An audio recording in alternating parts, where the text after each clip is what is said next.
মক্কাতে আমার শেষ রাত। কালকে মানে সামনে তাহাজ্জুদ পাবো, তবে রাত হিসেবে শেষ রাত। আর কালকে আমরা দুপুরের দিকে মদিনায় যাব। তো এই যে বের হয়ে চলে আসতেছি কাবা থেকে। এটা হচ্ছে মেইন এন্ট্রেন্স।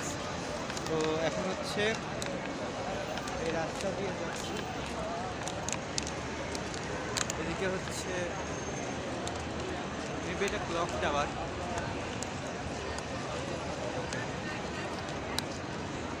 আর আমাদের হোটেল এখান থেকে মেবি 1/2 কিলোমিটার অথবা 1 কিলোমিটারের মতোই কাছে। তো হেঁটেই যাচ্ছি, এমনকি ওই ভেতর হেঁটেই আসতেছি আর কি। এখানে যে গাড়িগুলো চলে সেটা হচ্ছে জাস্ট ওই প্রাইভেট কারগুলো, ট্যাক্সিগুলো সব কারের মতোই।